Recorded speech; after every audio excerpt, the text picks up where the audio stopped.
Hello everyone and welcome to Sunup. I'm Lyndall Stout. We have a real treat for you today, a look back at some of our favorite Sunup stories from over the years. But first, we're talking about the expiration of the Farm Bill this past week with Dr. Amy Hagerman. So on September 30th, our 2018 Farm Bill did expire. We didn't get a continuation of that. The focus in Washington was more on the continuation of the budget. So we got a continuing resolution on the budget for 45 days, but we did not get a continuation on the Farm Bill. That's important because it affects some of the near-term versus longer-term impacts of that, and it also affects the timeline of when we might see conversation around a Farm Bill. Sure. As we know, October, kind of a busy time for programs. What does all this mean for signups?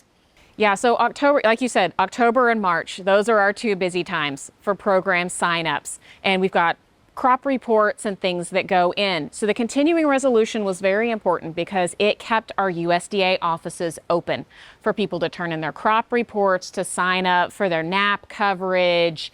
But the Farm Bill actually has some longevity even beyond official expiration because things run on marketing years for a lot of our programs. So through the end of the calendar year, we're still under budget for current marketing years for a lot of programs, especially our commodity programs.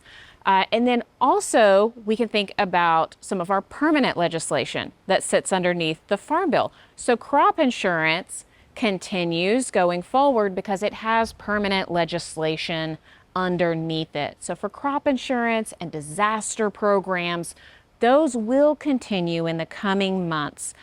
The big thing is our commodity programs if we go past the first of the year, because that's when we start going into new marketing years. Dairy starts January 1, then we start getting into the crops as we go on into the spring, and we're reverting to very old permanent legislation if that happens. A lot of what ifs, obviously, on the table. What are you seeing or hearing in terms of when we might get a new Farm Bill or when they'll start turning their discussions that direction? So because we are on a 45-day continuing resolution for the budget, I expect we'll see a lot of conversation around the budget in the coming weeks. That's really important for the Farm Bill as well because the budget determines the money for a lot of those programs. Some of the authorizations, we definitely need those in the near term, but the budget's very important for the Farm Bill discussion as well. I anticipate that we will get some sort of continuation on the Farm Bill that will allow us to bring Farm Bill discussions out into the spring at the very least. It's going to take time to put together a Farm Bill. The fastest we've ever seen a Farm Bill come together is about 7 months.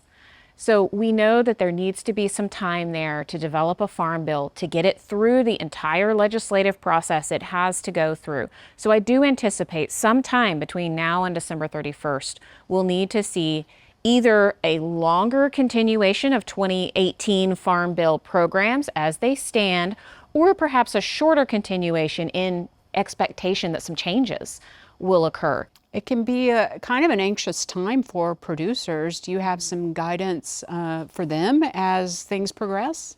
I think just paying attention to risk management in general for your whole farm.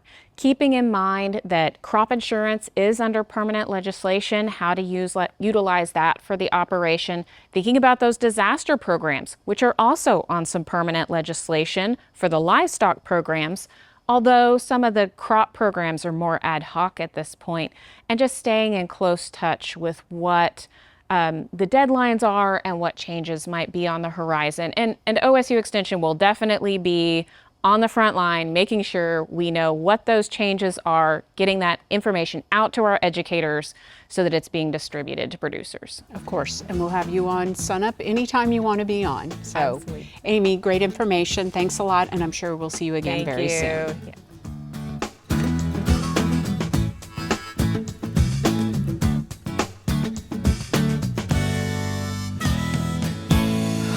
Welcome to the Mesonet Weather Report. I'm Wes Lee. Fall temperatures finally arrived, and with them came some much-needed rain for parts of the state. As of Thursday morning, this 5-day rainfall map shows rain scattered across all parts of the state.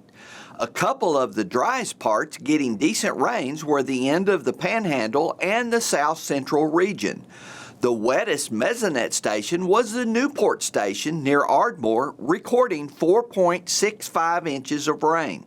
The radar indicated rainfall shown by the 2.5 mile color pixels on the map indicate even higher amounts in the southeastern tip of the state, but no Mesonet station was close enough to record the actual rainfall total. This rain tremendously helped soil moisture totals, especially in the south central region. From Norman to Walters to Durant, the fractional water index went from very dry to very wet on the 4-inch sensor. But we still see the brown band across far southwest up to Osage County, along with Harper County, where soil moisture is severely limited. After a very warm September, we finally got to see high temperatures back down to normal ranges. Forecasted for Saturday will even be temps well below normal, but then expect a return to higher than normal temperatures for next week. Gary is up next with some longer-term maps for the state. Thanks, Wes, and good morning, everyone. Well, we had some really good rains, and that's awesome. Unfortunately, they came after the 7 a.m. Tuesday cutoff for this week's drought monitor map, so we'll see those improvements hopefully on next week's map. But let's take a look at this week's map and see where we're at. Well, unfortunately, we saw more worsening rather than improvements. We did see some removal of drought across the far eastern part of Oklahoma. That's a leftover from last week's really good rainfall over in that region. But we also saw some increases in drought across the southwestern half of the state, especially down across the south central and southwestern parts. Remember, southwestern Oklahoma is where that long-term drought holds sway, and the rest of the state, at least across the southwestern half, is where that flash drought is occurring. Also up in north central Oklahoma, we still have that long-term drought area up there, so hopefully lots of improvements coming next week. We take a look at the topsoil moisture, percent short to very short from the USDA. Remember, these are before the good rains, so 71% of the state with short to very short topsoil moisture conditions. That's in line with the states around us. Kansas at 72, Texas 78%.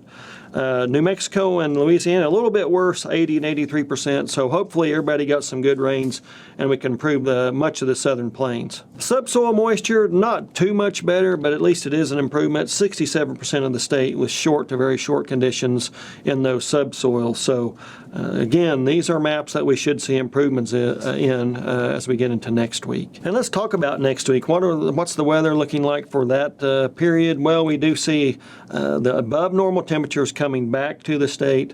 All of Oklahoma sees increased odds of above normal temperatures.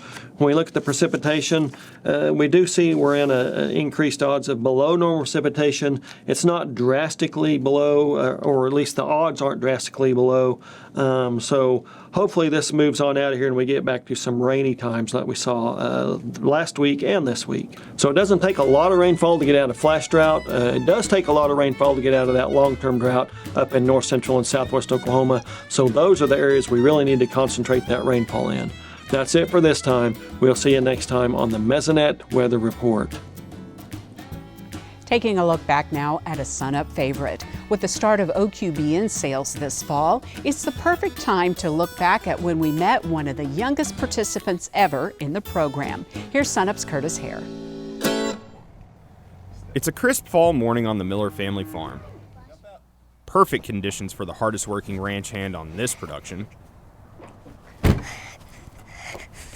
For 5-year-old Sadie Miller, working cattle is her favorite thing to do, although some days are easier than others. Hey, buddy, stop.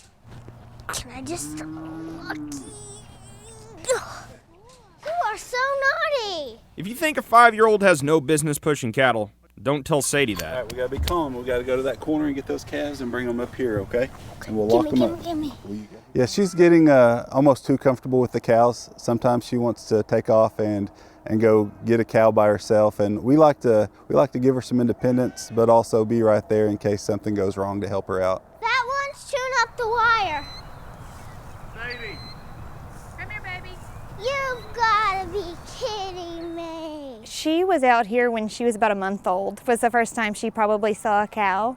For Sadie's mom, Lindsay, seeing her daughter take to the farm life at such a young age is a little more than surprising. I was shocked to see that this was something that she was really interested in, and she's actually very knowledgeable about it for a 5-year-old. She knows way more than I do. I pulled your tags out with this one, and I put pills in cow's mouth with this. I've seen people do this, but I've never done it before. If a cow got bit by a raccoon or something, I really want to put this on a towel and just scrub it. It may seem Sadie is just helping out on the farm the way children like to do, but for her, it's an actual job. No, seriously, Sadie owns some of these calves. This will be her 4th year to sell calves. Slowly we've built her up to 5 head. Sadie's calves are part of the Oklahoma Quality Beef Network, and she takes part in both buying and selling cattle. What does she do with all that money? The answer is the reason her parents had her put on the ranching hat at such a young age. We started Sadie a savings account when she was born, and we realized we weren't making much interest off of that savings account, so we decided to invest in cows for her instead. As she gets older, we hope to be able to use that for a college fund for her and to support whatever she wants her future to be. The Miller family is just a really tremendous family. This is the next generation. They grow them young, start them young, and I just think it's tremendous that we have someone at this age that is interested in the OQBN program, preconditioning program, and doing the right things in the cattle business. Following close behind her dad, Sadie is learning lessons on the ranch Wade learned from his father, a Miller family tradition. In some of our pastures, she's the 4th generation of our family to wean a calf off of that land, so that's pretty neat. For Lindsay, the work ethic Sadie is developing and the lessons learned are invaluable, but most importantly, she's grown so much as a person. She has always been very shy, and we've tried to do dance with her, and those things just made her really nervous and she wasn't interested. But 4-H, showing cattle, all of those things have made her really come out of her shell. Sadie will continue to buy and sell cattle, saving every bit she makes for her future. Well, maybe not all. Well, sometimes when I lose a tooth, I don't save it. And who knows? Maybe she'll continue with the Miller tradition and take over the reins of the cattle production. Although she thinks she's ready now. I can open that door so I can close it. Dad, can you go get a cow? Pittsburgh County, I'm Curtis Hare. If you want to check out the fall sale dates for OQBN, as well as find out more about the program, we have a link for you at sunup.okstate.edu.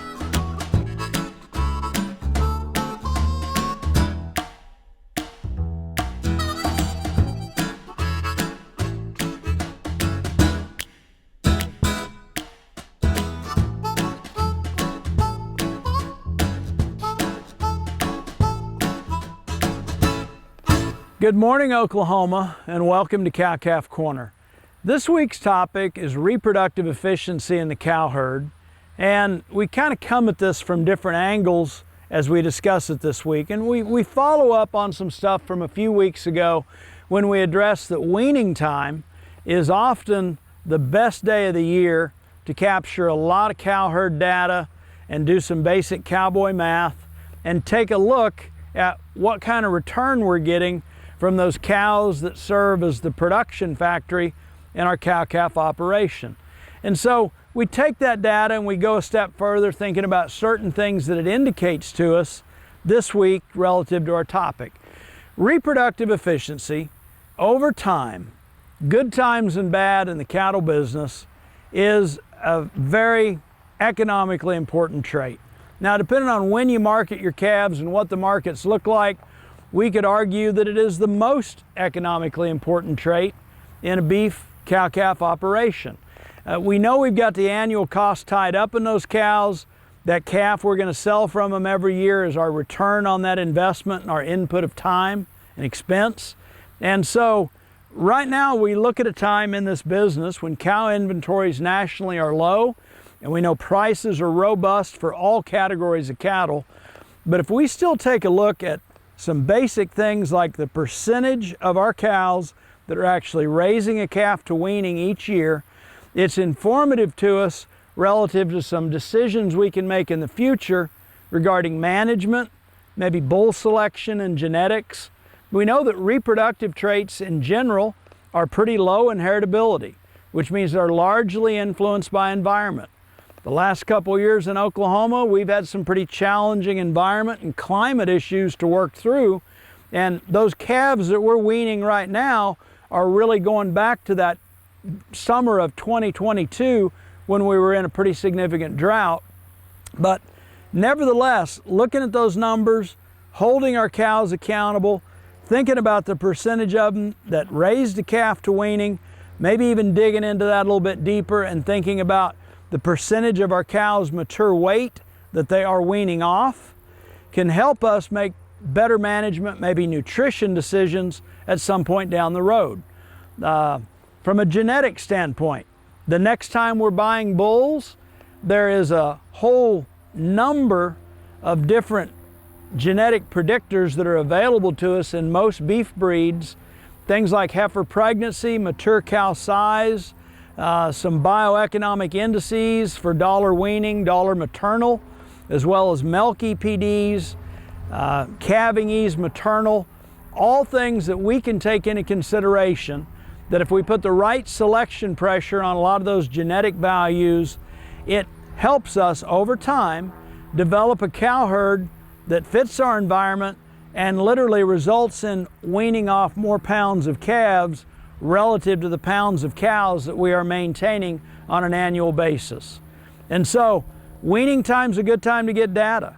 Reproductive efficiency is a critically important trait in the cow-calf sector, and doing some of that math and looking at some of those equations that are in Chapter 4 of the most recent edition of the Beef Manual are informative to us to help us do a better job of managing cows for optimum reproductive efficiency, as well as selecting for bulls that are going to sire daughters that end up being more productive and accomplish a lot of these goals that lead to increased profit potential. And at a time when we know we're low on cow inventory and we're trying to hang on to the cows we have to capitalize on this robust market, it's important that we still keep an eye on the future and think about what we can do better to increase that profit potential in our cow-calf operation. Reproductive efficiency, always important to consider. Thanks for joining us this week on Cow-Calf Corner.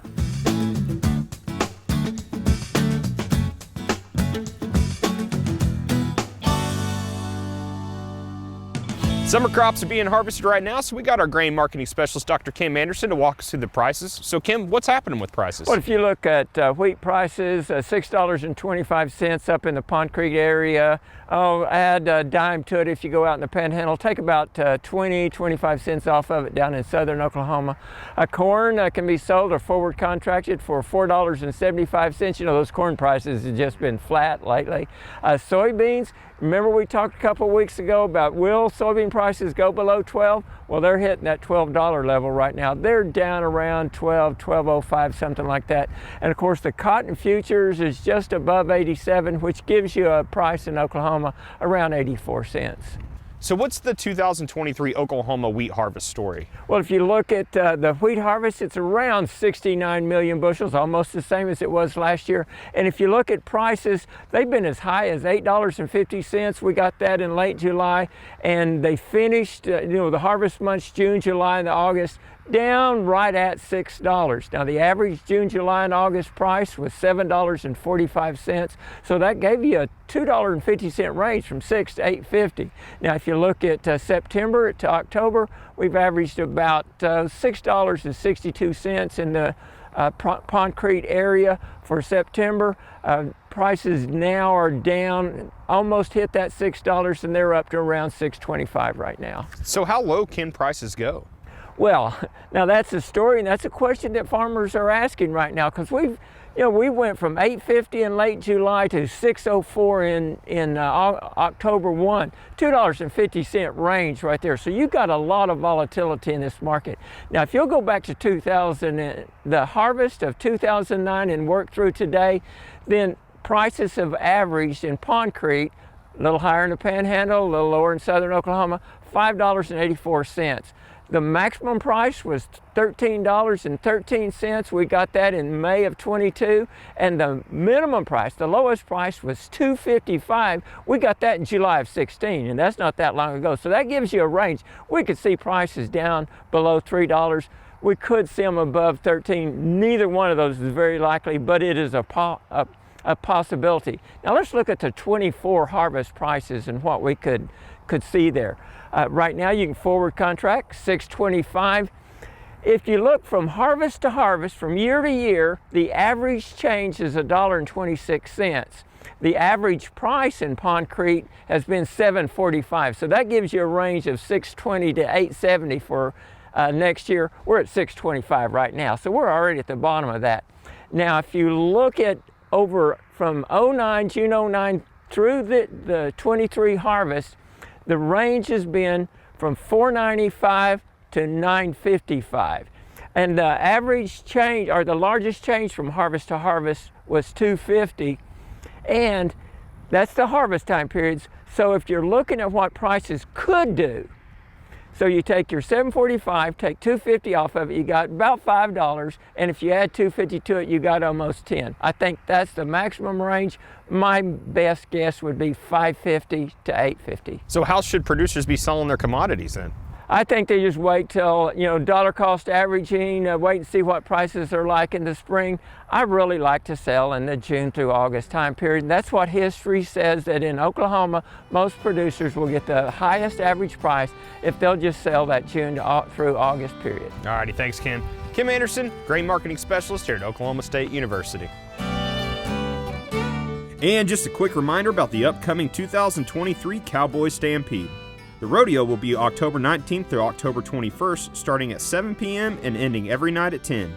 The OSU rodeo team will compete in 9 events each night, and tickets are $10, but children under the age of 5 get in free. For more information about this event, just go to sunup.okstate.edu. As we celebrate National 4-H Week, we're looking back at a recent story where young people learn just what it takes to become a veterinarian. Here's Sunup's Seth Fish. Bones, organs, and the smell of formaldehyde. An environment that would leave most people squeamish. But these Oklahoma 4-H'ers are excited for the opportunity. And I just feel super excited. Like, I've done a few dissections before, but today I've gotten to get into like the nitty gritty, like the lungs and the heart. It's really giving me a feel for, like, especially if I was interested in surgery and veterinary medicine, and kind of figuring out if that's something that I want to do. And then the Vet Science Short Course Camp is a 2-day event for high school 4-H'ers across the state who have an interest in veterinary medicine. But we've got our show pig over here. So everything that we are doing today and tomorrow is pretty much all hands-on. And then we're doing different labs today that include dissection, anatomy, disease outbreaks, small animal examinations. How would you describe that? They're learning about the profession, but they're also learning about things that they can take home and they can use on their farms and ranches, if that's the background that they come from. But we also know that kids learn a lot better when they're doing those hands-on things, and so they're retaining that information a lot better being hands-on than just sitting in a classroom being talked to. The College of Veterinary Medicine, Animal Sciences, and a number of 4-H educators developed the program in part to address the nationwide shortages in vet medicine and falling enrollment numbers in vet school programs. The American Veterinary Medical Association in April of 2021 came out with some data that said, before the pandemic, there were around 3.5 jobs for every veterinarian looking. After the pandemic of spring of last year, there's 12.5 plus jobs for every veterinarian looking. And so we want to increase the pipeline, particularly of Oklahoma students that are residents here who are applying for veterinary school. And so we're trying to get them interested in the profession early. We're trying to give them some things to think about. They know what veterinary medicine in general is about. They know what they're getting into, what's exciting about the profession, and also some of the challenges. And this is a great way to kind of opened the door for high school students to take a look. Both the organizers and the students say 4-H events like the Vet Science Camp are invaluable to the youth of our state, providing resources and exposure to industries that these 4-Hers will undoubtedly have an impact on in the future. I think it's important that we show our 4-H kids different career paths because we want them to go out into the world and be good citizens. There's lots of different career paths, and it's our job as educators to teach those kids different careers that are out there for them. I think it really just reminds me like how involved 4-H is and how many opportunities they have. 4-H has projects and whatever you want to do, especially obviously veterinary medicine. And so hearing about this camp made me excited, and I'm just really grateful to have a program like 4-H to give me these opportunities. I'm a product of the 4-H program. I was a 4-H'er in Lincoln and Grady County growing up, and it really laid the foundation for me to open the doors to what the profession was about, gave me those leadership skills, gave me those communication skills that are absolutely important in any profession, but certainly within veterinary medicine. And so 4-H is a great opportunity to discover the world around you and to take a look at what you may want to be when you grow up. In Payne County, I'm Seth Fish.